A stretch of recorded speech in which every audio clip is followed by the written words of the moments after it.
एक बार की बात है, एक बार एक अध्यापक एक संपन्न परिवार के शिष्य के साथ कहीं जा रहे थे, तो उस शिष्य को कुछ मजाक सूझी क्योंकि उसको रास्ते में किसी गरीब मजदूर के जूते दिखाई दिए।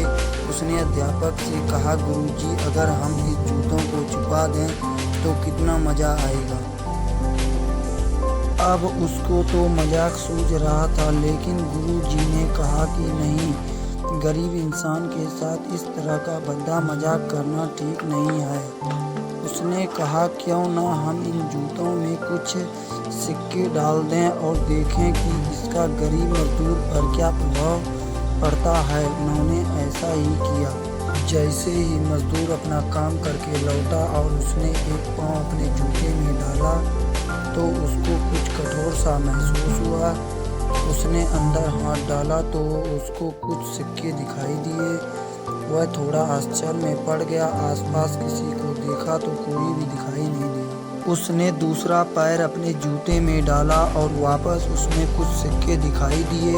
अब दोनों जूतों के सिक्के को उन्होंने अपने हाथों में रखा और प्रभु की ओर इशारा किया, हे प्रभु, पता नहीं, भले ही मनुष्य ने ये सिक्के मेरे जूते में छुपाए हैं, लेकिन जो भी छुपाए हैं उसे मेरी दुआ है ताकि इन पैसों से मैं अपने बच्चों और पत्नी के लिए कुछ खाना और काम लाऊंगा। और बोलकर वह चला गया। इस बात को शिष्य और शिक्षक दोनों सुन रहे थे। अब शिक्षक ने शिष्य से पूछा कि अब मुझे बताता है कि शिष्य कैसा महसूस करता है, तुम्हारा मजाक है मेरा तरीका। तो उसने कहा कि गुरुजी, मैं आपसे क्षमा चाहता हूँ। अब मुझे समझ आ गया है कि सच्ची खुशी किस चीज़ में होती है। जब हम किसी का मजाक उड़ाते हैं तो हमें कुछ पल का आनंद मिलता है, लेकिन इससे हमें बद्दुआ मिलता है। अगर हम किसी की मुश्किल परिस्थिति में मदद करते हैं और जिसकी भी हम मदद करते हैं उसको भी नहीं पता कि हमने उसकी मदद की है, लेकिन अंदर ही अंदर हमें पता है कि हमने उस इंसान की मदद की है।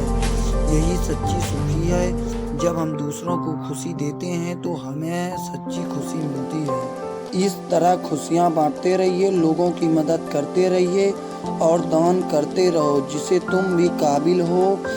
जितना भी आपसे पड़े दान करें, लेकिन दान जरूर करें। अगर आप किसी संपत्ति का दान नहीं कर सकते तो कम से कम चीज़ों का दान कर ही सकते हैं। मुझे पूरी उम्मीद है कि यह दिल को छू लेने वाली कहानी है, आपको निश्चित रूप से अच्छी लगी होगी।